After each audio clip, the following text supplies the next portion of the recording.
Check, mic check, 1, 2. Yo, is this thing on or what? What is going on, everyone? Welcome back to another episode of the Platform Podcast. As always, I am your host, Dex. If you're watching on YouTube, go hit that subscribe button. If you're listening on Apple Podcasts or Spotify, give us a follow. Leave any comments on the episodes with who you want to see on upcoming shows and any questions that you have for the guest. Now, before we get started, I've got to give a big shout out to Make It Now Media, our brand partner for the show. So DJs, agencies, venues, whatever you need, graphic design wise, if you need a flyer, a new EPK, a logo, visuals, hit up Make It Now Media, use the code The Platform. They will get you all taken care of. Now, today on the show, I'm sitting with a great friend of mine, someone that I play with at Barstool week in, week out. He runs The Common Good, one of the best bands here in Nashville. Personally, I think that they are the best, but I might be a little bit biased.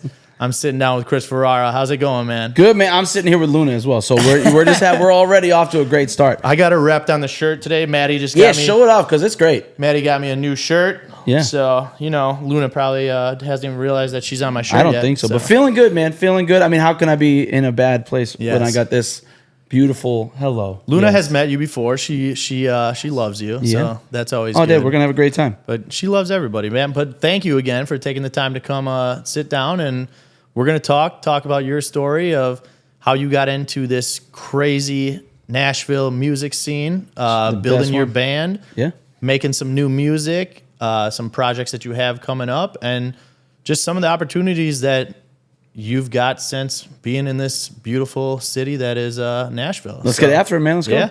Tell these listeners, tell these viewers first, just a little bit about yourself, where you're from, how long you've been in this music industry, and give us a fun fact. Sure. Chris Ferrara, originally from a small town called Sharon, Massachusetts, just about 30, 40 minutes outside of Boston. I moved to Nashville in 2013. I've been a full-time musician ever since. Used to go out on the road and play with this guy named Joe Bachman, toured all over the country, even internationally with him. And then in about 2000, I launched my first single in 2016, but in 2018 is when I launched my show, and it's just only evolved from then.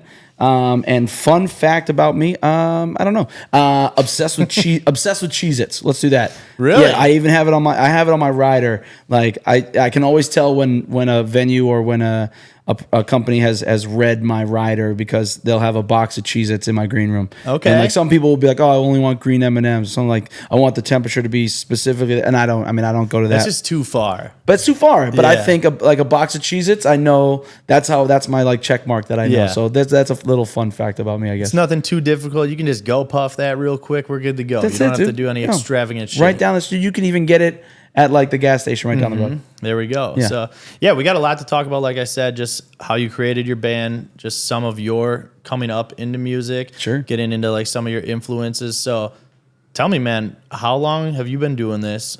And then, who did you like growing up? Like, did you always have kind of a genre in mind or an artist in mind that you kind of wanted to emulate or you were inspired by? Or was it family that you had that were inspiring you to listen to certain artists and certain genres of music? What was it? So like I said, I moved here in 2013, launched my thing in 2018. And when I launched what I was doing, I knew that I wanted to do a big band. I knew I wanted to do ideally 8 pieces. I would have a 3-piece horn section. I have trombone and saxophone with Corey and Micah. Would love to have a trumpet player as well, but with EJ that I have in my band, he plays synth. So the synth adds that kind of high-end trumpet kind of sound when it needs to. But that's what I always wanted to do. I knew that, and I had watched this guy named Chris Weaver here in town, and I would see him with his big band, and I would see him on stage at the stage downtown. I watched him for years, and I was like, man, if this guy's doing this, so many other bands are just 4 pieces or 3 pieces or whatever, but this guy's got a huge band. There's no reason why I can't do this. Yeah. So when I launched mine, I was like, this is what I want. And the show has just evolved from then. It's got choreography, and it's got, different arrangements of songs that we get to do. And it's just, it's morphed into something even more than I could have imagined it to be. But at its core, I was told not to do it. I was told there's no way you're going to get booked as a 7-piece band, not in this town, not out on the road, not at all. you need to have more success in order to do that. And I think that's been kind of a key thing, is always, they say, stay true to who you are. Just find your niche and just ride that and do that. And that's what I did. That's what I knew I wanted, and I've stayed true to that the entire time. So, and that comes from a lot of the influences that I had growing up. I listened to soul music and R&B. I remember vividly being upstairs at my aunt's house. She had those like late night infomercials where it's like, call now and get all 3,000 of Motown's greatest hits on 4 records, blah blah blah.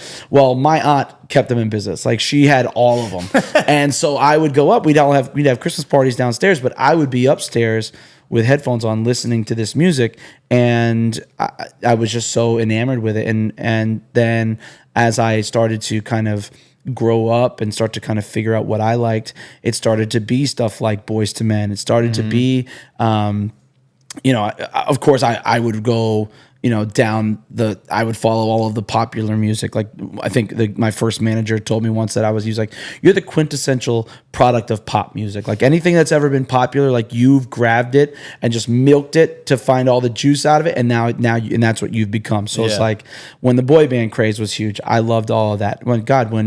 People trash on all the time, but like Creed, like, I can vividly remember in high school having Creed, I'm like listening to it.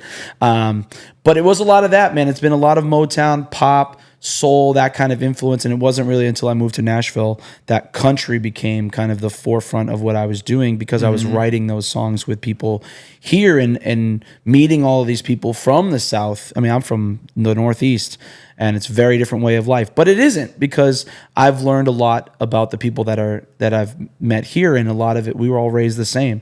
I would go to church, and I was playing in sports, and I was doing, playing outside and being outside until all hours of the day, and there was that family first, that Southern hospitality, that was kind of ingrained in me, even though we were from the North. It's just kind of a way of life. It's how you treat people. It's up in the North, it's just faster. Yeah, it's just there's so many people all crammed into the one place, and so that's where I started to be like, oh, I'm just like all these people. I was raised the same way. And then you take that and you turn that into songs, and you start to take that into the show. And that's kind of been my journey, is just the Northeast. And then like city kid, what does the bio say? City kid swagger with country boy soul. Yeah. Like, that's kind of where I kind of land. I like that. I'm a country boy at heart, but I can be a city, like, I can be real quick if I need to be. Yeah.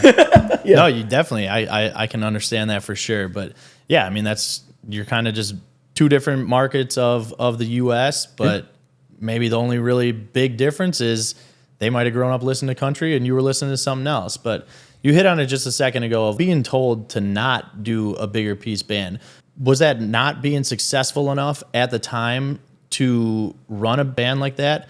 Was that like the biggest thing that you would get from venues, or what was like the biggest no? Was it just they didn't think that it would be successful? It wasn't even ever a venue. It was my first manager was like, it's too big. Yeah. Like, you need to have 4 pieces and tracks. Well, are they more worried about just like filling in the people of the band, or like paying enough for the band? To have a 7-piece band, that's expensive. That's a lot of heads, on the road, especially if you're going to tour. That's, when you're starting out, you're in a van, but like, I put people in hotel rooms. Well, if I don't want people sharing beds, and I don't want that to happen. But I would like everybody to have at least their own beds. So if it's their own beds, you're looking at 4 hotel rooms. Yeah. So that each guy gets a bed. There's 2 beds in every room. So there's 3 for the band, and then I get 1. Excuse me. Or you go and you get to the point where everybody gets their own room. Mm-hmm. So then that's 7 rooms. And so that's like, prices add up. You talk about flights, if you're going to fly, that's a lot. You talk about per diem, 6 per diems. Like, I don't get per diem, but like when I pay my guys, everybody gets per diem. And so all those prices add up. Yeah. That's more mouths to feed. You need a bigger pizza to cut off slices to be able to give to people. And it just was that. It's just, you're not making, unless these guys are willing to take, not pay cuts, but unless they're willing to play for less money, I never want to tell people to do that, but certainly when you're starting out, having a big band like that is a lot. So then to go to these venues or go to these, if you're going to go out and be an opener or whatever, the cost to bring me on the road or the cost to bring me into play costs more. Yeah. And then if you can't back that up with the show or with the registers ringing, because if you're at any of these bars that you play downtown or anywhere you go, ticket sales, alcohol sales, like I'm essentially a beer salesman. Like if I can get the registers to ring, then I can charge more because I know that I'm a proven product. It's value for you. Absolutely. That's the more people that you can put in a room, the more tickets you can sell, the more butts in the seats, the more value you have. Yeah. And so, when you're first starting out and nobody knows who you are,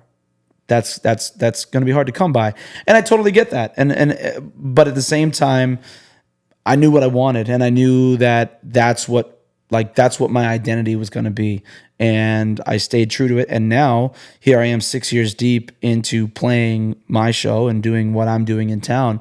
And it's a sought after product. It's people know about it, and it's really cool. It's cool to get recognition and for people to know that that's what the show is. And when people come back and bring their friends and like, oh my God, I love this band. And that's just a true testament to what I've been able to build and with the people that I've been building it with. So it's that's really what it comes down to is just it costs a lot to do that. And you can, when you only have 3 people, or if you're touring acoustic by yourself, God, I mean, you think about Ed Sheeran is a solo artist that has a loop pedal.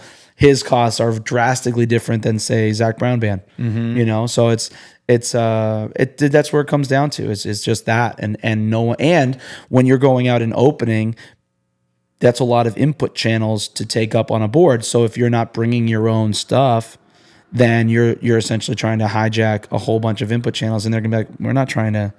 You have a band like that's 15 channels. Yeah, engineers aren't trying to. Engineers do are all that like, shit. dude, no, bro. Engineers are like, absolutely not. I'm trying to mix a guitar, 2-3 vocals max, and like a cajon. Yeah. Like I don't need all this. And so, if you're not willing to pay your dues and get and like step your way there, it's daunting to just kind of walk in the door as this is what I've got, and they're like, you got to scale it back, and I refuse to scale it back because I don't want to. This is what I'm selling you. Yeah. People ask all the time for events and stuff. Can you strip down to a 4-piece? Can you? I can, but It's not going to sound near the same. It's not going to be the same show. Yeah. It'll be fun and it'll be great. And I'm the front man. This is my band. You're getting me, and without me, Chris Ferrara and the Common Good doesn't exist. But when you have the whole thing, there's guys that are always out on the road. So I have different guys subbing in all the time, except for a couple of like the mains. I mean, Corey Fritz, God bless him. He's hardly ever missed a show. He's been playing with me for 6-7 years, probably 7 years. He's hardly missed any shows, and God bless him. Like he's been along for the ride from the beginning. But it's just, it's not the same. The 7 pieces is what I'm selling. Yeah. You know what you're going to get. You saw it. That's what you loved. Yeah. I can give it to you. It's just going to cost you to make it happen. That's exactly why I asked it, because I figured that the money is the biggest part in running a larger band like that, where, if you're not ready for it and not able to push it yourself, that it can be hard to stick with it. And I'm sure at a younger age, or at maybe an age where you're not as successful at that time, that it can be harder to say, no, I'm sticking with this, because you could get turned down by people that are asking you on tour, and then all of a sudden you're like, no, I got 7 people, and they're like, that's going to cost too much money. Right. Or it's a deterrent to venues that are trying to book you when you're like, hey, I want this much money because we got 7 people, and they're like, no, we don't want to do it. We're going to pass and go to somebody else. Where then at that time you're like, fuck, like, do I start scaling it down? And if you don't have kind of the balls to do it, that's what I was going to say. Yeah. That it comes down to being in a position where you can say no, and you can say, I'm going to say no because I know something else. If this door's not open, there's going to be one that's open that I'm going to go through. I mean, I had a residency at 1230 Club up in the Supper Club for 2 years, and when I first started, for the first, I'll call it September, October, November, for the first 4 or 5 months, I didn't make any money. I didn't take a cut. Because I knew what I wanted my guys to make, and I knew what I needed to do to prove that. And to prove that meant me investing in myself and not taking a cut. So I would say, hey, I'll take the tip bucket, but everybody else is getting your base pay. And if because sometimes the tip bucket had nothing in it because it was a more upscale place. People weren't coming up and tipping. You're not running a bucket like you are at other venues.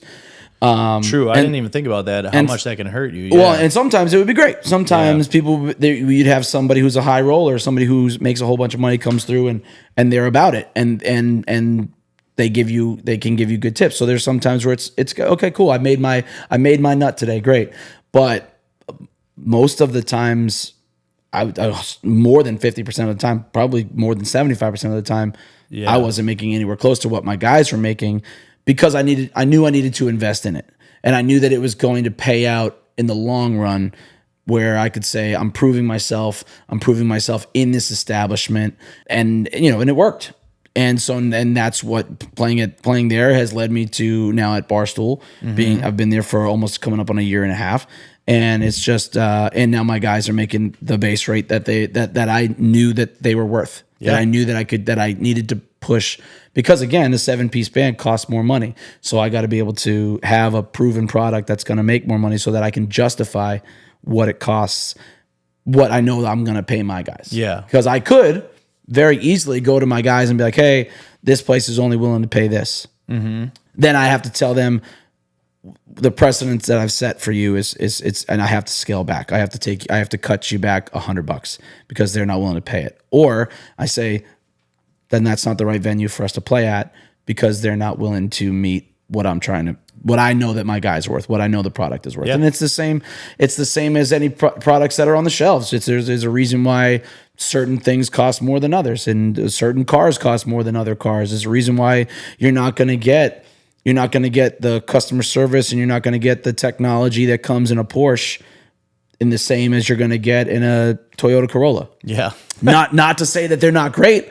I have a Toyota Corolla. I don't have a Porsche, but I have a Toyota, and it's a great car. Yeah. But there are price points that come with you're getting a better quality product versus this. It's still great. It's still dependable. It still crushes. It still does everything it needs to do. But this is a little bit more flashy. This is a little bit more bells and whistles to this. And I'm trying to be bells and whistles, dude. I'm trying to be. We just saw Post Malone. I'm trying to do that. That's where I'm trying to go, and doing everything I can to step by step, as Corey would say, poco a poco, little by little, just try to get there each time. So yeah. Posty's first stadium show was awesome to go see that. Great. But I mean, for you've played obviously all over here in Nashville, up and down Broadway. You've played shows for huge clients. You're obviously back home in Boston all the time, and then you guys go out to Texas a lot. Yeah. How is the Nashville market different from those other cities that you play in? So I've actually never brought my show to Boston. It's devastating to me that I haven't gone back home. But again, it costs so much. I need to have like a private event or something that can pay for me to get there, and then I can double dip while I'm up there and like, hey, we're up here already. Let's grab another show. My first music video I shot at the Harp, which is right outside of the Garden. Like, I would love to go back up and do something up there, or do something that is somewhere at a venue up there, but I just haven't been able to do it yet. But I've gone down and I've played in Texas. We used to play in Georgia a lot. We go up and play in Louisville and Buffalo. We've played Florida. It's just different, man. Nashville is just it's tourist. It's, you get locals that come out and hang out and bring their friends down, that come down to see us. But for the most part, you're getting tourists. So you're getting people from all of these other places that are coming here specifically to come party in Nashville, to come and listen to live music. They know that this is, God, my first time I ever came here was 2012, and I couldn't believe that I had never been here before. I was like, what is this live music up and down this street all day? All day? Yeah, till 2:30 in the morning. What? Yeah, it starts at 10:30. In the morning? Yeah. There's just a window of 8 hours where you get no music. Like, what are you talking about? But people are coming here specifically for that. So there is that focus on these people coming to hear music. And then how do you stand out? When you go to these other cities, how do you stand out there? How do you be something different that comes through? Especially, you say you're coming from Nashville. And so people are like, oh, they almost expect more. Oh, this is Nashville. Oh, they must be if they're coming in from Nashville, and they should. Like if you're gonna wear that on your sleeve and as a badge of honor, yeah, dude, like you're coming in from Nashville, they must be good. They must have really talented players, and we do. But for down at Broadway and down in that that whole area down there, even just across the whole city, man, everywhere that you go, there is a a standard that is to be met.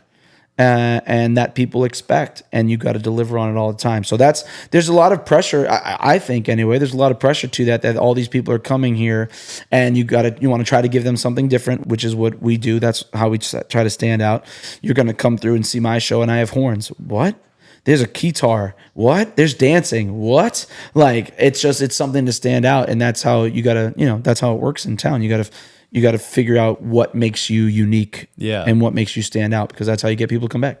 100%. And you guys put on a show every single time that you guys are on that stage, which is awesome, and I love it. And especially being able to DJ after you guys, I love it.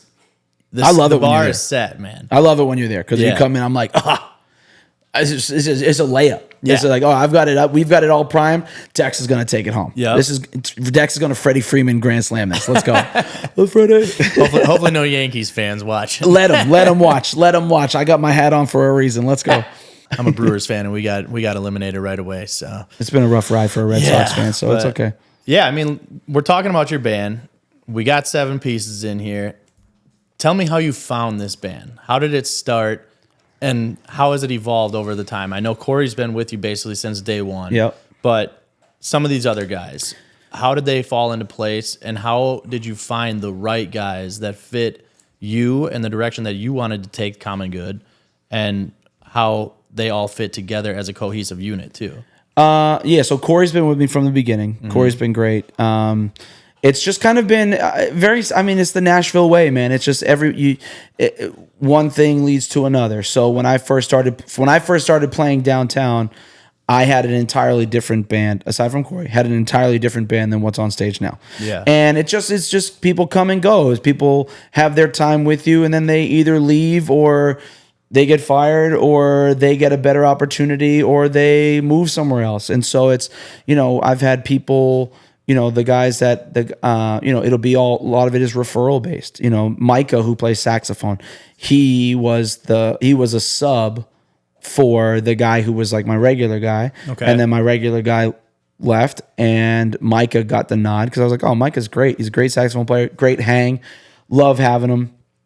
Dude, you want to be my guy, my go-to call? Dude, I would love it. And like, you can always tell people put different energy into what I'm doing, and that's how I can tell. You're making an effort to learn the show. You're making an effort to be an entertainer on stage, because that's another, like, everybody on stage is entertaining. Yes. Everybody brings it. And so nobody just stands up there and just kind of just phones it in. Yeah. I won't let you. If you phone it in, you won't have a job. At least playing for me. And and that's kind of what it's been. I can see it. I can see who brings it, and that's why my roster is deep in certain areas and not deep in others, because there's certain people, I know certain people that are going to come through and kill it. But my go-to calls, it's been a lot of, one guy finds his way out, and then I have somebody come in, and maybe that person's not the right fit, but somebody else in the band knows somebody else who's going to do a great job. Mm-hmm. So like Carl, my bass player, I've played with Carl a bunch of times with our friend Matt Ferranti, and I had always loved being on stage with Carl. I could tell that we had a lot of similar musical interests. And when the opening came to have a new bass player play in my band, Carl was my first call, because Matt was busy. Matt was out doing a lot of stuff. But Carl plays with Joss Stone, and he plays with I think Abby Anderson, and he plays with a whole bunch of people. He plays with Cassidy Pope. And yeah, he's been all over. He's all over the place, dude. Yeah. Carl's top tier. Carl's a pro, mm-hmm. And that's what I want to have in my band, is all professional guys who take it very, very seriously. So Carl got the nod. He said he wanted to come in. I said, not only do I want you to be in the band, but I would love for you to come in and be my MD. I want you to be my music director. I want to bounce all my ideas off of you, because you get what I'm trying to do. Yeah. And so then he was like, well, I've got a drummer that I know that would crush this gig. Cool. So then that phone call went out. Josh Reynolds came in, and he's Stud. bro. The more times I can't count how many times people come through and be like, dude, your show is great, but you're a drummer. I'm like, I know. I'm very blessed that that he plays with me, because somebody's gonna come through and call, and he's gonna leave. And so I'm just holding on for dear life. And I'm hoping that, as I'll say to these guys, I'm just trying to have a juicier steak, so that I'm the call that you turn down other gigs to play with me. And I think at the same time, though, you're very open and very transparent with the guys in your band, where you want them to get to that next level. Yes. And I think it would be shameful of me to tell them, to even give them a hard time about great opportunities. I mean, Carl went down and played with Joss Stone in front of 200,000 people in Rio. What am I going to say to that? These guys are getting to go on international tours, countrywide tours. They're getting to go and do these amazing things. With shame on me if I tell you that you shouldn't go do that. At the end of the day, yes, selfishly, I would love for you to stay. My show is different when you're not there. That's what I tell these guys all the time. But at the same time, if you have an opportunity that's going to better your career and better your life, then absolutely take it. That's to me, that's what a leader does. A leader empowers the people that work for them. And yes, take that and go. Please go take, like, we just saw Post Malone. Luke Marshall, who is my first guitar player that I ever had when I launched my solo career. He was my first MD. We toured, we opened for Sister Hazel. We've done a whole bunch of stuff together. When he left my band, it was because he was part of when I first started playing downtown. When I started my first residency at Whiskey Row downtown, I was there for 2 years. Luke was part of it for probably the first 6 months, 7, 8 months, maybe even a year.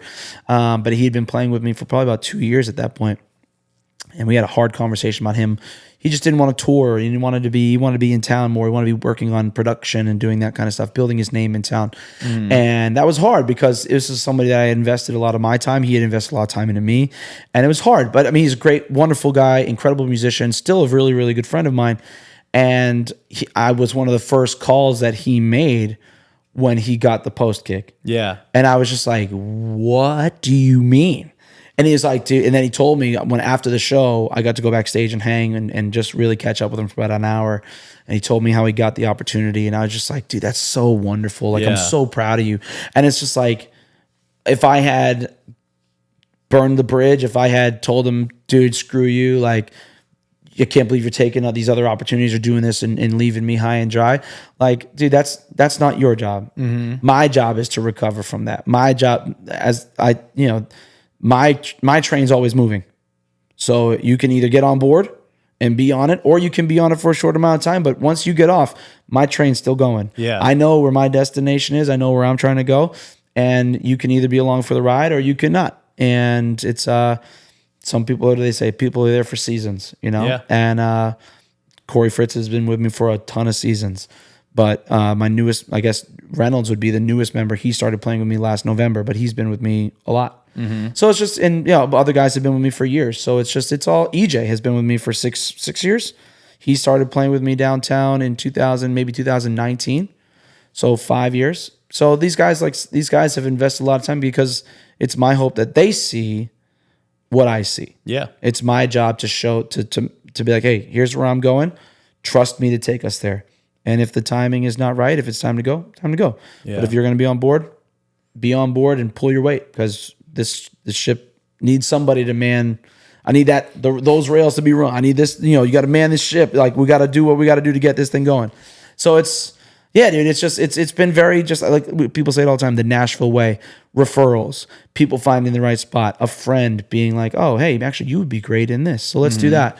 And, and other people seeing themselves out because they're not the right fit for the band, and all the way around. So, yeah. Yeah, I know, obviously, like, you want that opportunity for yourselves and the band to be at that next level and to grow and to be the people that you're playing these stadium shows and you're playing these arenas and things like that. But at the same time, I mean, on Broadway, you have opportunities coming every single night from never knowing who's going to be in the building at that time, where they can see you and be like, hey, we want you to come do this. And to have those opportunities for not only yourself, but the other guys in your band is awesome. And it's got to be great when they get asked for those opportunities off of something that you guys have built up together. It's got to be pretty cool. It's like I said, all this time invested and it's just to go, it's working. I have all these people who depend on me. Yeah. I want that. I'm a businessman. I want to have a successful business that I have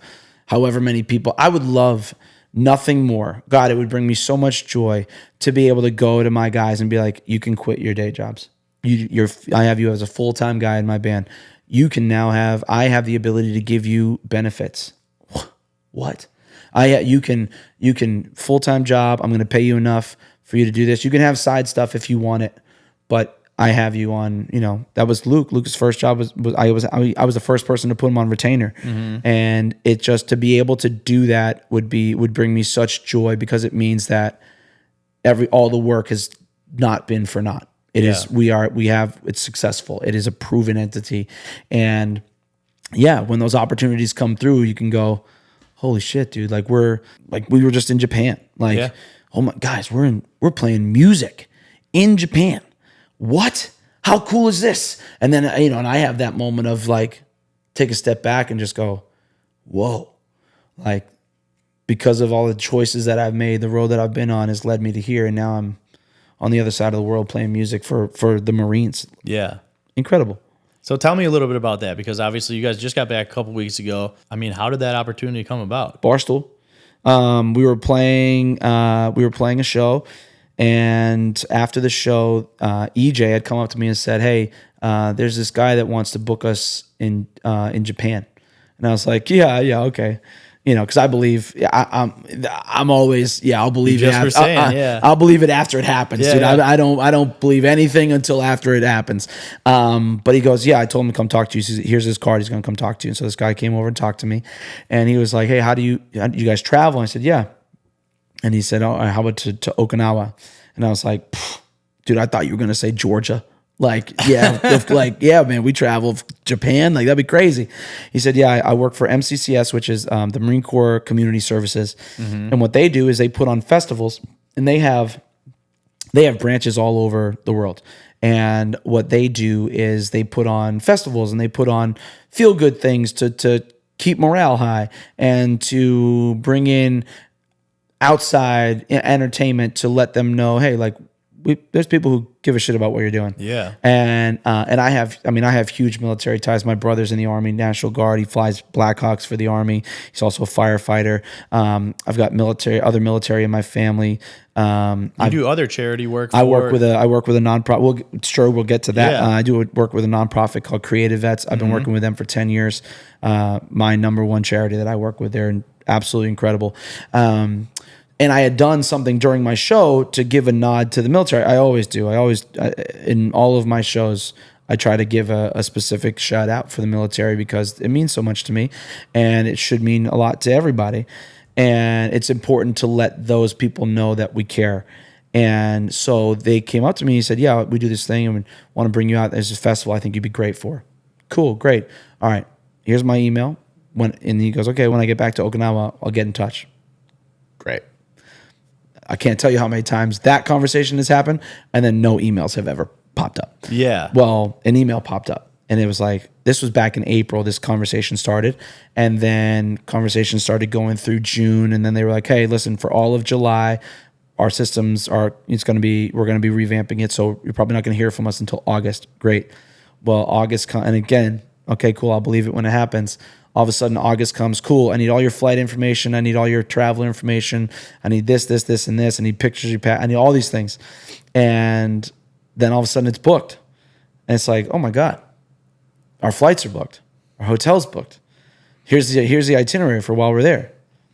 Okay, cool. We're going to go to Japan. Yeah. And we got flown out, and it's a 14 and a half hour flight we flew to Atlanta, and then Atlanta to Tokyo, and then Tokyo down to Okinawa. So it was like an hour, and then 14 and a half hours, and then 2.5 hours. And then so we left Wednesday morning. We got there Thursday evening, because you're a whole day ahead. It's like 14 hours, I think. So I'd be going to bed and calling my wife and being like, hey, good morning. Like to my daughter, be like, good morning. Hey, Thursday's awesome. You're going to have a great Thursday. Like I'm going to bed. I'm waking up Friday. And then when you wake up, like I would wake up, go to breakfast, and then call them and they would be getting ready for bed. Yeah. And it was just wild. But we went out there and we played 2 shows. The first show we opened for Nico Moon, who is just a salt of the earth, sweetheart of a man, and his show was great. But we got to open for him on the first night that we were there. Yeah, so we flew in, got in Thursday, sound checked Friday. It was massive festival stage, incredible.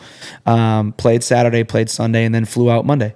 But the Nico show was awesome. Then the next day we played a little bit earlier, and we opened for this. It was like a Japanese salsa band, like Japanese, like mariachi band. Okay. Incredible. So fun. But those 2 shows, hands down, the hottest shows I've ever played in my life. I felt like I was on the surface of the sun because you don't realize where geographically it is. You think Japan, you think it's like, you think it's gonna be like up the same kind of, plane as like Massachusetts, New England. It's more like Puerto Rico. And we're like, damn, I got to learn my geography. Dude, I didn't realize it at all. It was like even longitude, latitude with like us. Right. Nope. It's down, and it was hot and it was humid, and I remember vividly singing a note, whatever, turning around, and they had a big jumbo screen behind us, and I look and the camera was showing my back, and my whole back was just like, you could see, I was wearing a white shirt. You could see through my shirt, and I was like, yo!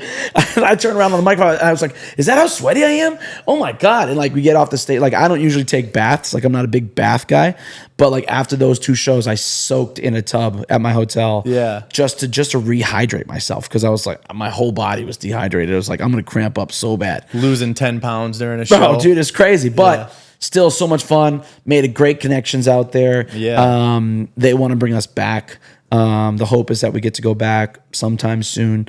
But they were talking about bringing us back out around the same time for next year. So, fingers crossed we get to go back. And through the MCCS, they have branches all over the Pacific. They've got them in Hawaii and Australia and Korea. And they were like, I want to put you at those places too. And I was like, again, comes back to, oh my God, like where am I? And I'm playing. It's like, there's so many people that I know. God, my parents will never see that.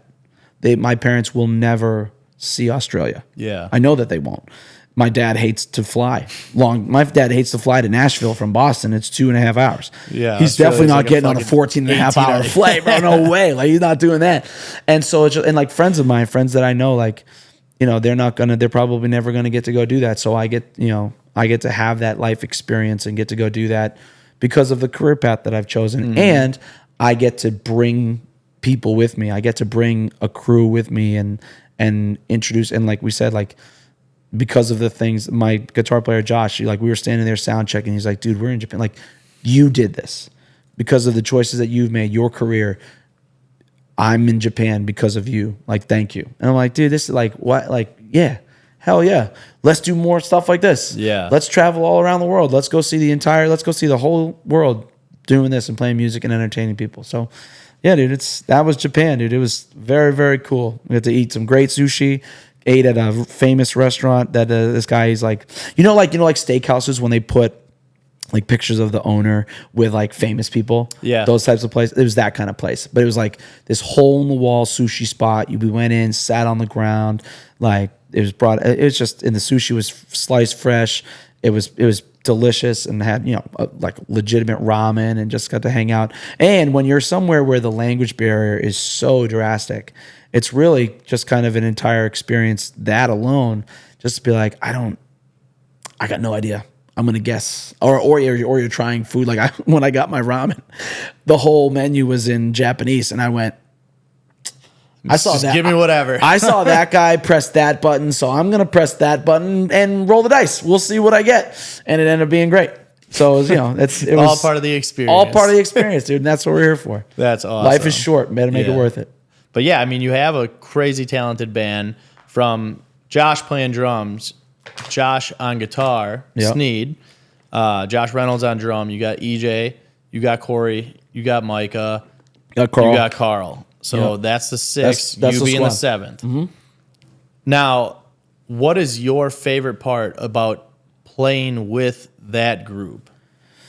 I mentioned it earlier. Everybody's an entertainer. You know, everybody gets along and everybody understands what we're trying to do.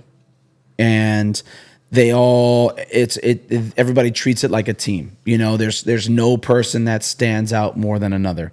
And everybody gets it. Everybody just is on that same page through the show. Everybody listens. Everybody's on board to try new things, to try new songs, to try different arrangements of stuff. And, you know, and everybody's okay speaking up if something's not working or if they're not feeling something. And then everybody's cool rolling with that. Yeah. So that's been the coolest thing for me is just everybody being on the same page. And again, everybody brings that entertainment value so that it has taken my vision and just injected it with adrenaline, and it takes it to the next level. And then of course you're at Barstool and like the lights are great and the sound is like, it just kicks it up a notch. And so it's just that these guys get it, man. These guys, they understand that entertainment value what that value is. Yeah. And it's not, like I said, nobody phones it in. Nobody's just showing up to play a gig. Nobody's just showing up to get money. Like, they're there to crush it. I'm always amazed by like how multi-talented a lot of the guys are. Where sometimes I'll walk in and like EJ will be singing or like Carl will be singing. I'm like, yep. The first time I remember it happening, I was like, what the fuck? Like, I'm like, you guys can sing too? Like, I'm like, why are all you guys so talented? Yeah, like, Corey plays keys. Corey jumps over on keys when EJ takes front sometimes. I was just talking about this the other day because I had a sub playing guitar, and I had caught a video of him and he was singing, and I was like, dude, you sing?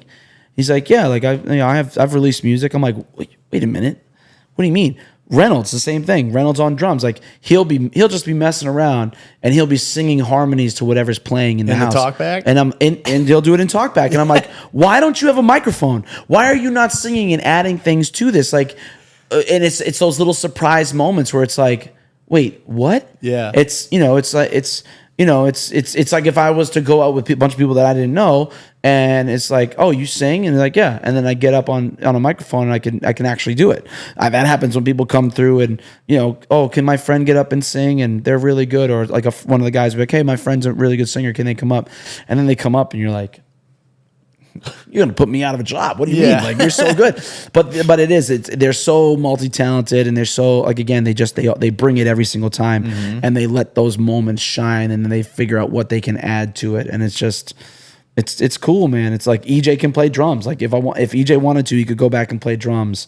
And I don't know what else Josh can play, but Josh could come out front and sing. Like, Josh has got music. Like, it's very cool, man. I'm in a very cool, as you know, the era, right? I'm in a very cool era right now of Chris Ferrara and the Common Good, what it all looks like right now. It's evolving really, really cool. I love it. Well, with all that being said, and the talent level of this band, what's it like being the most popular band on Broadway?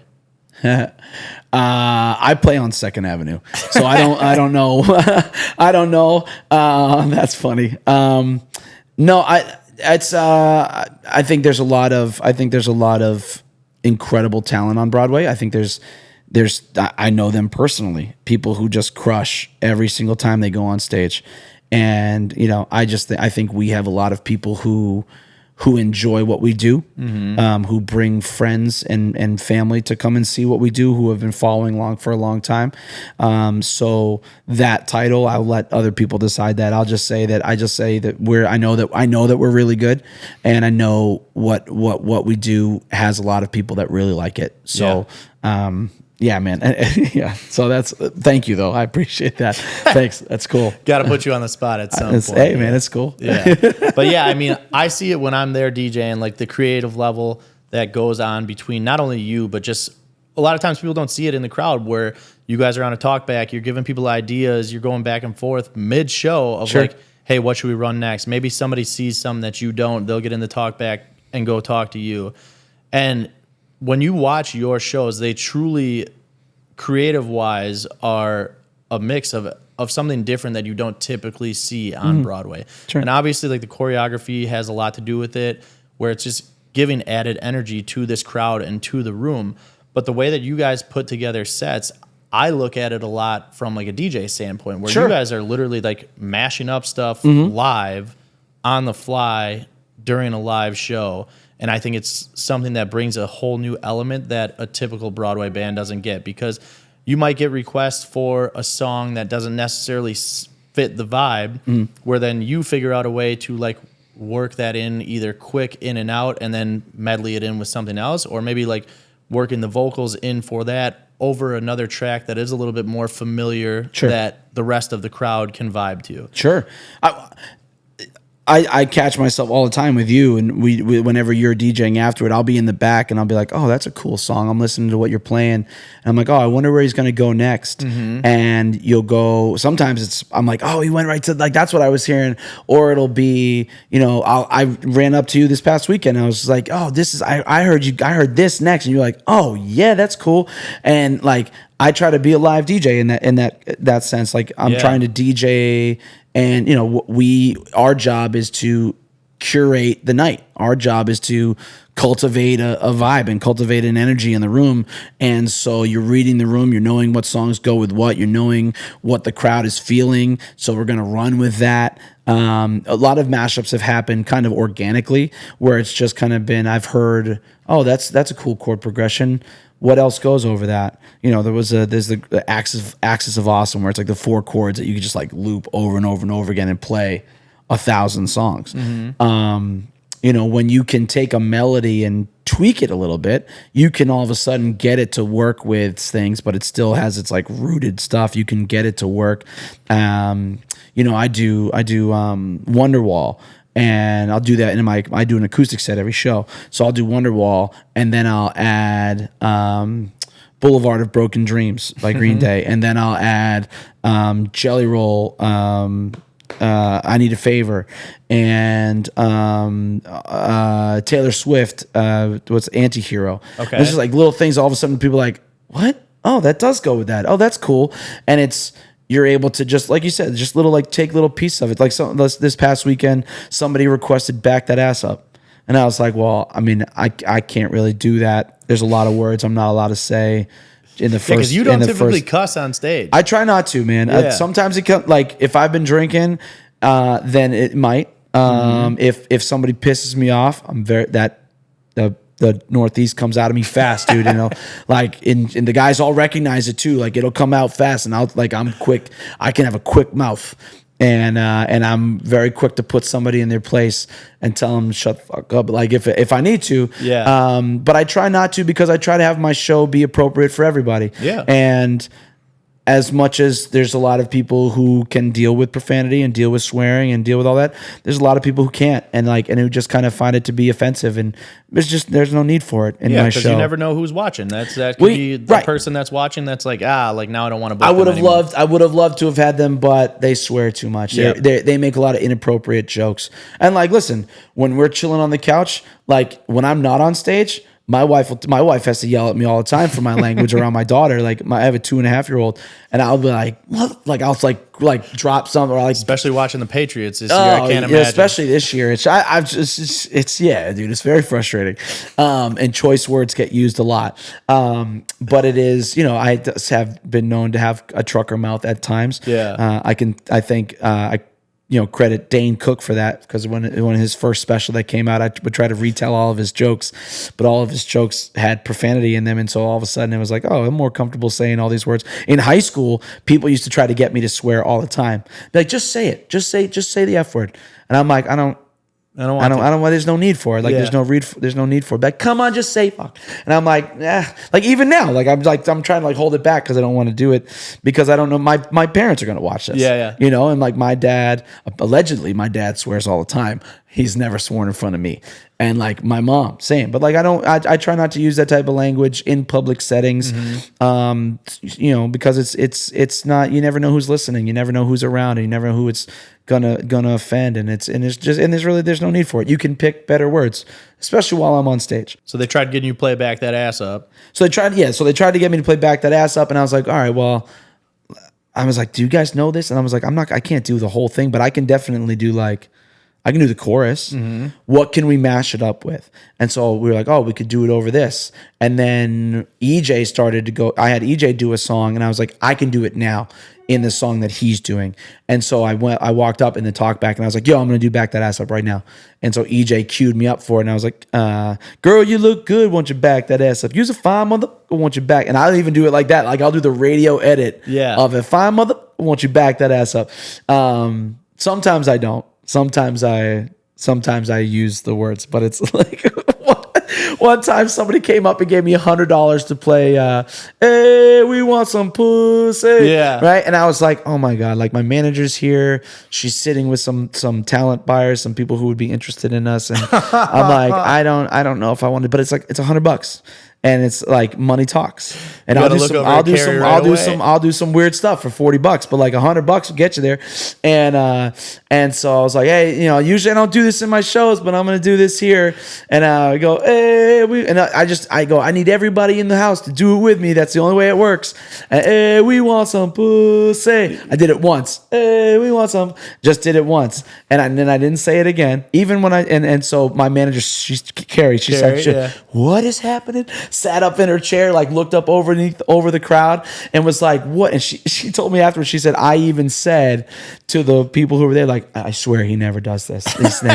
He never acts like this. He never does this." And it's like, but again, it's like you never know who's watching. You never know what type of opportunity can come, because those people could have seen it and been like, "This isn't what we want." Yeah. For where we're trying to book them. But at the same time, you look at them probably watching the crowd and watch the reaction to the crowd, and I'm giving them what they want. Exactly. That's right. So there is that give and take of it, and that's something that is to be said afterward. Is like, hey, like I give the crowd what they want if they want it. You know, there's a song, "Dick Down in Dallas." Mm-hmm. Trey. And God, it's an absolute smash. But I don't play it a lot because I try not to use, you know, the chorus is quite vulgar. Yeah. Hilarious. And it's great. And I've played it countless times.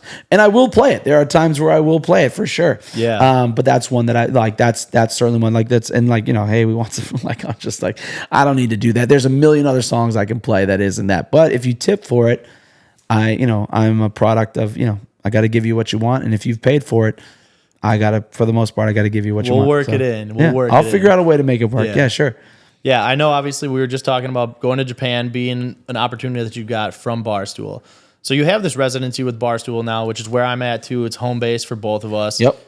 We both love it. I mean, I can say nothing bad about the staff there. They're always doing everything that they possibly Treat us can. like family, man. It's great. Yeah. They take care of us. It's great. From the first time that I was in there. So I'll never forget, I think like the first time that I was there, Bree was working, walks up, introduces herself. She's like, do you want anything to eat? Do you want anything to drink? And I was like, this is great. Like there's so many venues that I've played at downtown where you walk in and you're just like a filler for them as far as entertainment goes. Your name's on the schedule. Yep. You're in and you're out. See you later. You don't get like a hello from anybody. You don't get a bartender, a server, anything paying attention to you unless you're going up to them. Right. Which that was like one of the first things that I noticed that very first time that it was in Barstool. And I love it. It's literally, like you said, it is a family. Everyone there is so close. They're all there to help each other. And obviously the vibe of Barstool is just top perfect tier for what you want. Top tier. So since starting your residency there, I mean, you hit a little bit before how you were at 1230 Club. How did you kind of build up that value for yourself to negotiate it to get to where you want to be at Barstool? And then how have things changed for you since being at Barstool and gaining the notoriety that you get from playing there every weekend? Barstool's been great with a lot of the social media stuff that they do. They do a shout out for me like every month for the most part, or it's so far I think it's been every month, but it's at least every quarter. I got to play at Barstool because of Iga. Like, Iga used to work at 1230 Club, and she's bopped around to a couple different places in town. But she when she became the GM of Barstool, she hit me up and was like, "I need you here." And so when I played the grand opening, we weren't even halfway through the set, and they were like, "The owners love you; they want you here." Yeah, amazing. And I only had Fridays available because I was playing Saturdays at 1230 Club. And just the right conversations happened where it was, hey, we want you here Fridays and Saturdays. And I was, I'm not trying to, I've got a great thing going on over here. And the right conversations happened, and the right opportunities were kind of presenting themselves, and just the right, the stage was set for, this is the right place for me to go. This is the right place for us to go to. And that's what it became. And the value was I credit 1230 Club. 1230 Club. Like when I first started downtown, my first residency was Whiskey Row, and I was still very green into, not green on stage, but green in fronting my own show, doing a 3.5 to 4 hour set on my own with a band. Like that's a lot. And to grow into that, it took a lot. And so, when I first started playing out, the money was not, it was good, and tips were good because you're running buckets and stuff like that. But when I went to 1230 Club, it was me, like I said before, investing into myself and saying, this is what I know, what my guys are worth. I know that people are going to be here to come and see us play. It's not going to be, like you said, a filler slot. It's not going to be what it is. You're bringing me in here to build something, and there's value in that. And that kind of set the base for what it would be to go somewhere else. Like, if you're going to bring me over here, this is what it costs. This is what my guys need to make in order to come over here. This is what it takes. And that's where it was. It was building that. And then because egos, we want you over here. We need you over here. And then seeing the value in what I was doing at Barstool, that, like the production, I cut my teeth at Whiskey Row and at Tin Roof and at the stage. We cut our teeth there, really kind of chiseled out what it was going to be, and then went to 1230 Club and got polished and got, I was playing at one point, I was playing Thursday, Friday, Saturday nights at when it first started out. And so, the polish happened, repetition, get comfortable, be more engaging, be not just a front man, but an MC, not just be an entertainer, be a man of the people, be the room. Like that's, you're coming into my house. That's the way I treated it. When you came to 1230, you came to my house. Yeah. And I was going to treat you as such. I was walking around shaking hands. They had members. They had people who were buying memberships to come and have a membership at 1230 Club. Those people shake your hand. Hey, welcome. Thanks for coming back. Thanks for coming back. Thanks for coming back. Thanks for coming and bringing your friends with you. Great. So that polish happened, and now at Barstool, I can take all of that experience and now translate that into what we're doing at Barstool. Yeah. And you take and you got the lights and the sound, and it's the stage is bigger, and it's just like. It's just like again, Poco a Poco, little by little, building on top of adding, zhuzhing it up, so to speak, and and that's just kind of been that's what it's been there, and it's been how they treat us and how I treat them. It's so important. That's how you build. That's how you build a reputation, but that's how you build relationships. You build it based on, that when I come in here, I'm going to kill it. That you're getting it every time, and I'm never going to phone it in. That's the reputation that I have, and I'm also going to come through. And I try to be the most liked person in the room. When I show up, I want you to be happy that I'm there. I never, oh God, Chris is here. Oh man, it's going to be a great time. Let's go. And that's what I've tried to cultivate, and that has value. Having that type of reputation has value when people know to come and see it. And now we have that stage at Barstool for people to come every Friday and Saturday night. There's something so beautiful about, if you come on Friday, if you're here all weekend, come back. And the comebacks is that's what you put the price on. Because now you've taken, and not just the comebacks the next day, but the comebacks, oh, hey, I saw you play in April. I came back to come and see you play. Or, hey, I brought all my friends. I've told, hey, oh, these people told us to come and see you play here. Oh, I've got friends going. When are you playing? And it's just like that type of stuff is huge, is so big in this industry. And again, the more seats, the more butts in the seats, the more people in the venue, the more liquor and alcohol you're selling, the more value you have. Yeah. So it's just building and building and building always. Yeah, being able to get people to come back 2 nights in one weekend when there is the amount of bars that there are on Broadway just is a testament to how well you guys play on stage. And not just that, and how talented people are in this town. This town is filled with so many talented people, and listen, and I'm not for everybody. Like I try I try really hard to not get upset when people come in and then they leave. Cause like when people walk out of a room, you can see that. And it's like, oh, maybe they weren't really feeling it. That's okay. I'm not for them. And that's okay. Own that.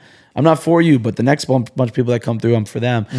But it is, you can go down the street and you can get something else, like just the next door over. And so to be able to have that coming back and having people who are coming through and seeing you play, it's so important. And again, never phoning it in, bringing it every single time, no matter how you feel, no matter how many people are in the room, because if it's just one or if it's 1,000, you got to bring it every single time because you don't know who that one person is. Yeah. That one person could be the dude from Japan who's going to fly you halfway around the world to come and see you play. And those guys, back to that, they weren't even supposed to be there to see me play. They were there to see the girl who played before me. And then they saw us setting up and they were like, let's stick around for this. This looks like it's going to be fun. Yeah. And then they stayed for 3.5 hours. They stayed for the whole set and then talked to me afterward. Like it was just, that you got to bring it every single time because you never know who's in the room. And especially in a town like this, there's people coming through every single night who could change your life in a moment. There's, the days of, it's sad to say that people, the days of being discovered in that type of way are, may be gone, but I don't think it is. I think if you build up enough of a reputation and enough people know, I tell the guys all the time, if people are talking about us, if this city is talking about us, something good has to happen. Yeah. It has to. So I agree. So we'll see. Well, what do you guys have planned for the future? Because obviously, like playing on Broadway, like you said, it can be very, very lucrative for all these bands. Sure. But I know personally that you want more. You want to be going to whatever this next level is, which could be so many different things. And how are you going about improving whatever you want to do, whether it's like tracking new songs and putting out new content and new songs that way, while also maintaining the quality of this residency that you have and keeping the buzz going that way too? So the residency, I mean, I'll be there until they tell me they don't want me there anymore. And, and what's great about that and building that type of relationship with them is that, a rising tide raises all ships. So if I get a great opportunity, it's, hey, Barstool, you're coming with. Like it's because of that. It's because of I'm never going to forget where I've come from and the people that have helped me get to where we're going. But it is, it is certainly, I'm going to be releasing music next year. I've been working with a couple of producers and got some real stuff I'm really excited about. Stuff that's kind of a little different than what I've been putting out, but it definitely feels more authentic to what to me. A lot of that kind of like soul kind of, but pop sensibility in the music. It's some of the songs. I said to my wife, it makes you feel like you want to go roller skating. Okay. Like you just want to it just feels good. That's what my show is. My show is feel good. So my music should feel good. There's not really a single genre that it lands in because, while there's the lyricism and the stories to tell could land in a country genre, the music itself doesn't. I have horns. Now George Strait has had horns and Toby Keith has had horns and Lady A has had horns and tons of other bands in the country world have horns. But just because I'm in Nashville doesn't mean that it's just like right down the middle country. So it's a feel good show and it's feel good music and so that's going to come out next year, which I'm very excited about because I haven't released some music in a while, it's long overdue. And then just trying to build the right team to build it out. I've got the band, I've got the show. I'm hoping that I have the right music, and then it's just building a team. I have great management, and then working with PR and working with distribution and working with that kind of stuff. And because do you need a label these days? No. A lot of people can do it on their own. A label can help, especially if the deal is right.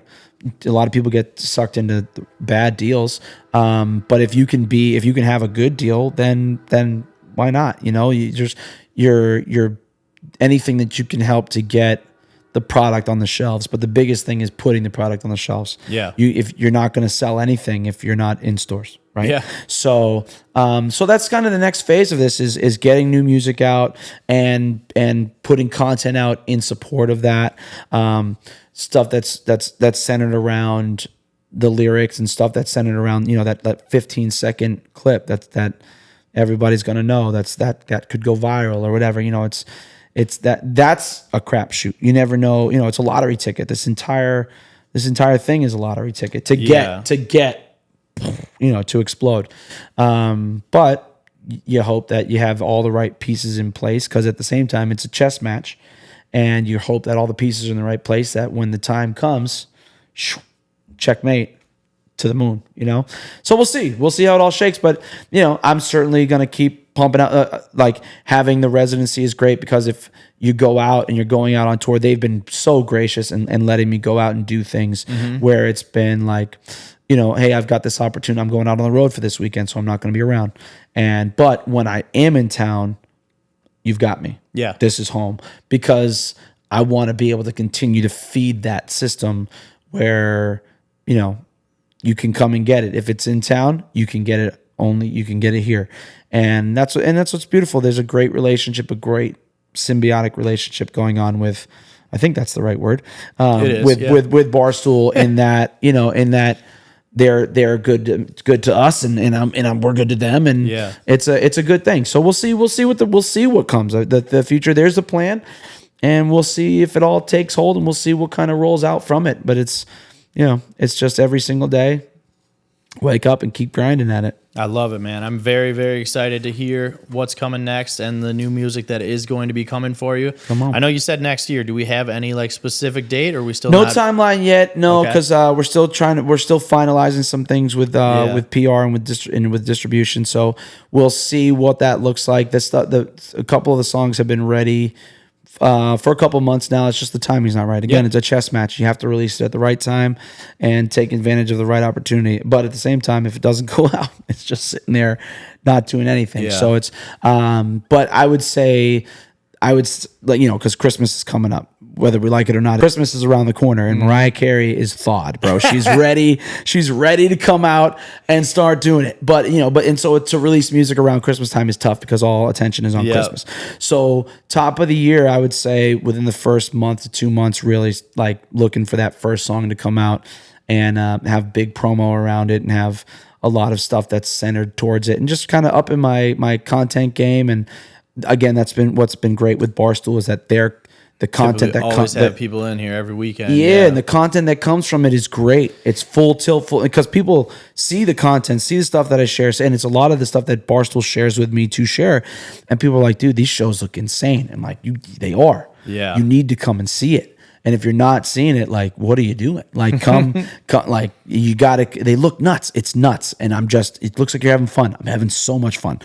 I'm trying to have even more fun. Yeah. And so I want to take it to the masses, and I want to get it out on the road, and I want to get it out opening for somebody. I think it's as a supporting act. I think we would be great for anybody that is trying to have a high energy show. We would be great, because even if it's for 45 minutes, I can play. That's 45 minutes is like 10, 12 songs.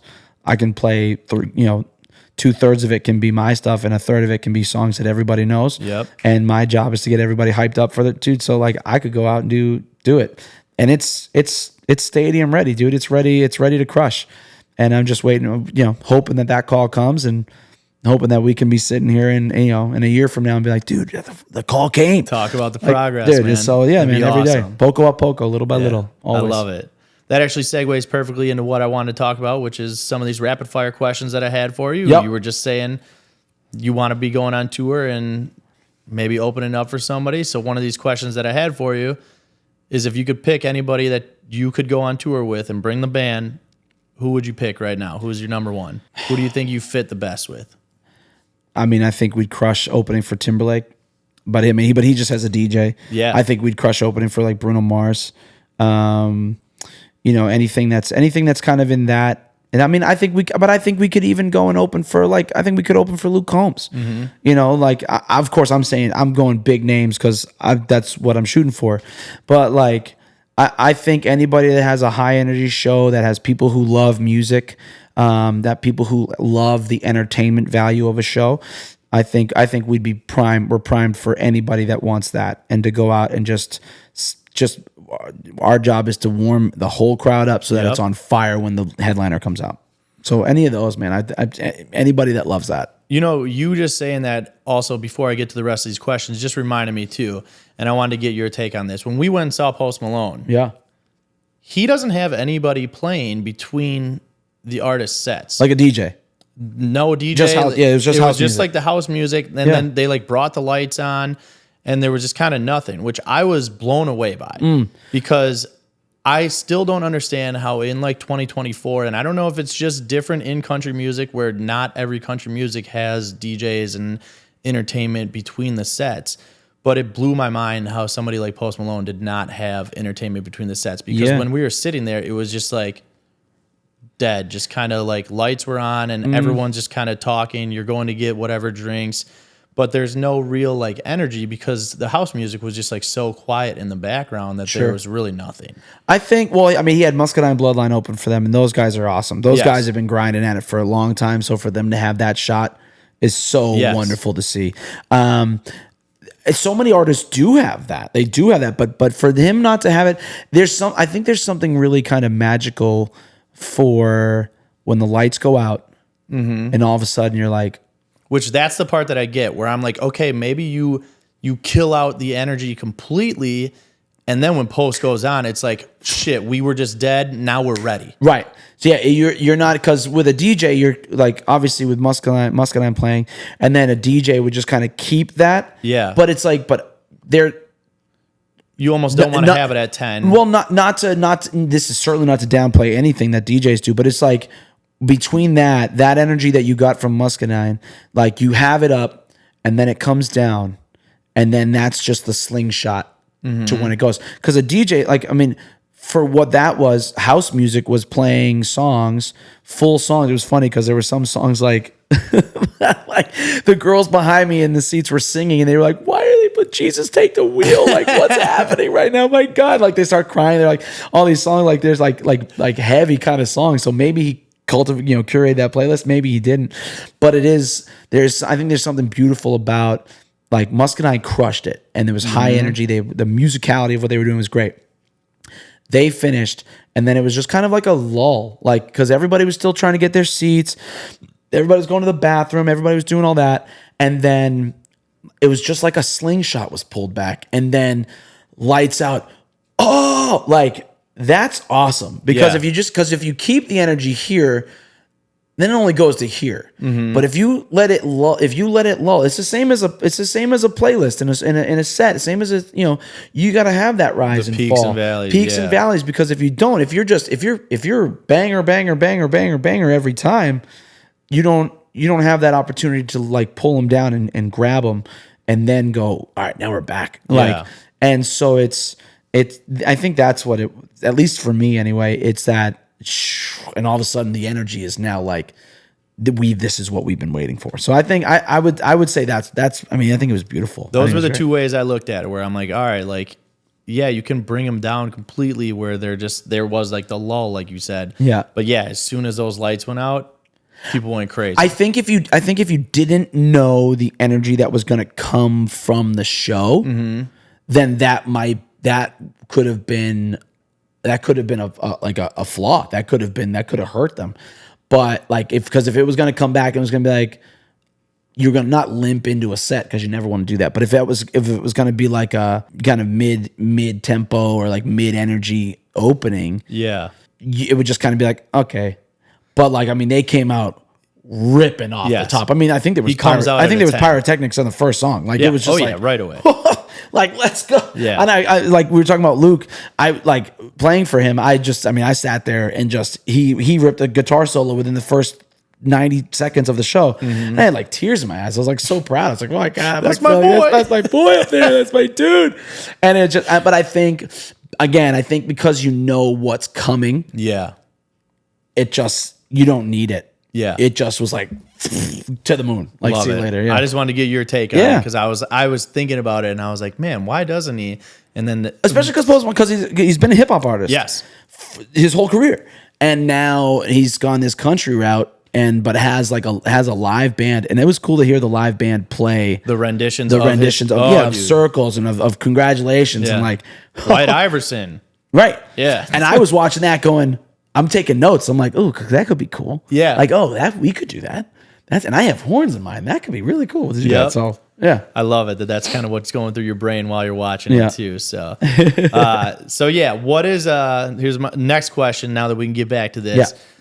What's a song in your set list that you love performing the most?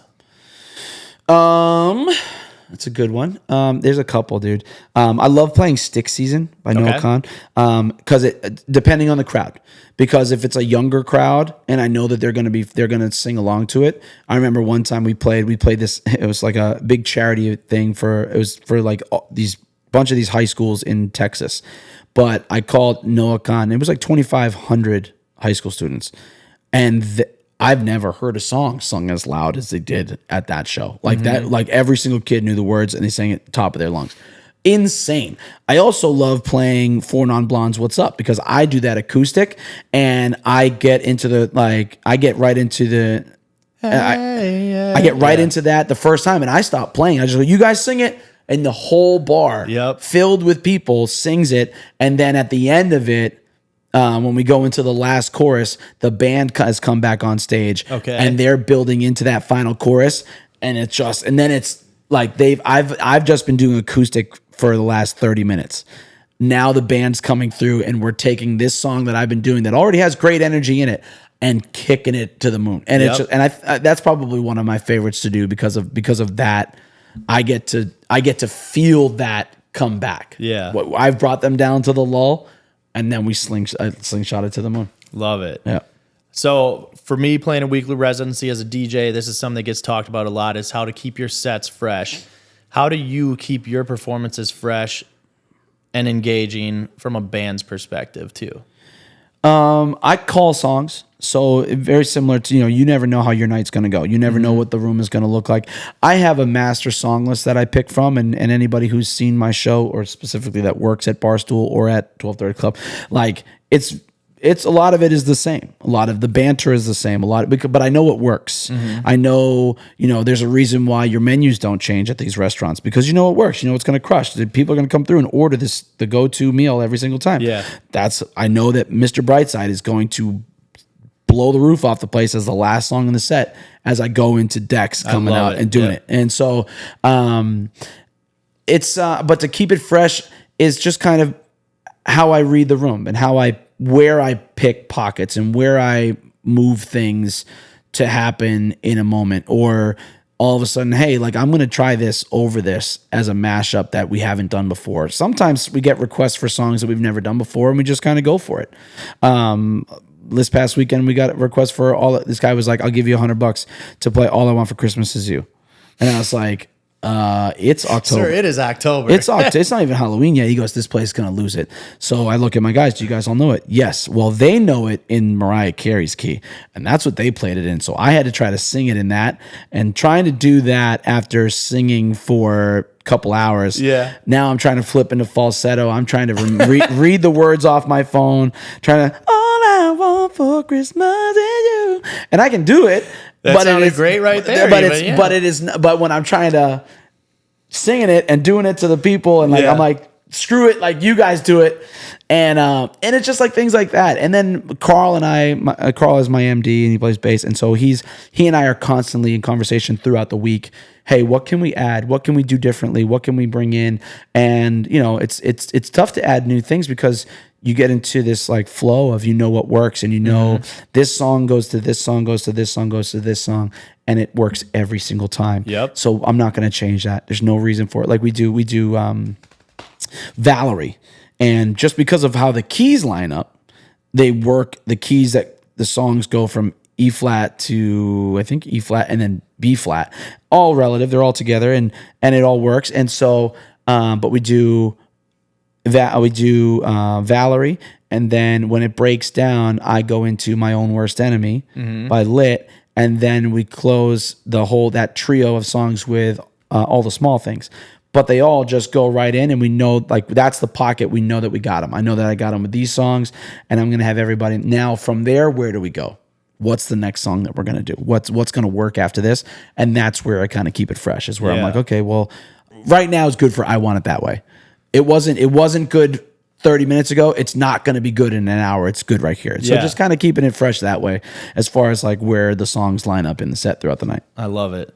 What is some advice that you would give to musicians who are looking to make a name for themselves here in Nashville, especially with how competitive this city is with the level of talent in the musicians? Something that I said earlier, to stay true to yourself, know who you are, and it can take time to figure that out. It can take time to try to harness what you're best at and where your niche is. But once you figure it out, stay true to it and stay on it, and don't give up. This is a hard industry to be in. There's people who are better than you, but there are also people who can't do what you do, and figure out what your value is and hold on to it, because social media is not real. So don't latch onto that. Just because you don't have a lot of likes or just because you don't have as many followers as somebody else doesn't mean that you're not great. And there's so many things in this industry that can pull you down, and it is you have to fight every single day to stay above it, and to believe in yourself, and find your people. Find your people that believe in you. Find your people that you connect with, that you can write with, that you can collaborate with, and especially for people who move here from somewhere else, it's very hard to be away from home. I'm 1,000 miles away from all my best friends, from my family. And when I moved here, I didn't know anybody, and I came here with a suitcase and a guitar, and I've been here coming up on 12 years. But it took time. It was a wild ride, and you just got to stay the course and believe in yourself and keep pushing and always try to be better every day. Poco a poco, little by little, get better every single day. I love it. Having a good team around you is one of the biggest things that I talk about a lot. It's huge. Whether it's new DJs, new artists, anybody. Yeah, I mean, building the right team around you that is going to help you get to where you want and not hold you back, not tell you the things that you need to hear. All that. Well, because people who are yes men are great, but that can be cancerous. That can pull you away and make you make the wrong decisions, and that can take you away from who you know that you are when you have the wrong influences in your life. And it's just that goes not just in the industry, but in your life in general. Yeah. And you find you hang around 4 smokers, you're going to be a smoker. You hang around 4 people who are taking care of themselves and doing good, you're going to take care of yourself and do good. Like, it's just like that kind of stuff. You are the company that you keep, so find the right people for sure. 100%. Awesome. Well, last thing I need you to do, man, is something I have all the guests on this show do. Put somebody on a platform. So it can be a person, it could be an event that you like to go to, a venue, a brand, just something that you want these listeners, these viewers, shine a little spotlight on. Go check this person out, this brand out, whatever it's going to be. I'm going to do a person, and I'm going to shout out my boy Luke, who's out on tour with Post Malone. Love it. He's just a great human being, an incredible musician. Luke Marshall Guitar is his Instagram. I'm so proud of him, dude. I can't speak more highly than I do of him. And he's somebody that came to town and struggled, and I mean, he played for me for a little while and has done the hustle, man, and gone for it. And he's proof positive that if you stay the course and you keep working and you believe in yourself, that good things can come your way. And never giving up. And if you leave town, if you move, then it's over. Then you're not here. So I want to shout out Luke, because Luke's great, and I would be remiss if I didn't also shout out the golf. I try to play golf a lot, and there's a company called Link Soul that I work with, and that have sent me a whole bunch of stuff, and I think their clothes are great and all that. So I would say check out Link Soul, at Link Soul. And if you're a golfer, even if you're not a golfer, they've got great clothes and they got great gear, and their mission statement is make par, not war. and it's great. And I got to meet them through the Creative Vets people, who I guess I'm shouting them out again. Creative Vets at Creative Vets nonprofit here in town that brings combat veterans to Nashville, sits them down with songwriters, and then they tell their stories and turn it into music. So if you're a veteran, if you're somebody suffering with PTSD, or you know somebody who is, absolutely 100%, I cannot speak or send more people to them, because it's one of the greatest organizations I've ever. They do awesome events here. I've seen them do event at Skydeck. As Post, you would say, we gotta give a big shout out to Luke, and I'll make sure I attach all the socials for not only Chris but for the common good, all the people that he put on the platform, and then not only all the people, but all the different brands and charities and partnerships, all that kind of stuff. If there was more time, I'd shout more of them out. Hey, we got a list, man. I'll take my phone out, run right down. Right down, dude. But I love it, man. Thank you for taking the time to sit down. Of course. And share your stories, share your experiences. Yes, sir. And thank you for having me. Get them out here to all these listeners and these viewers. So. I look forward to the next one. Yes. So make sure you guys go follow Chris. I'll put everything in the description, like I said. If you're watching on YouTube, hit that subscribe button. Leave any comments that you have. Leave any questions that you got for Chris. If you're listening to Apple Podcasts or Spotify, hit that follow button.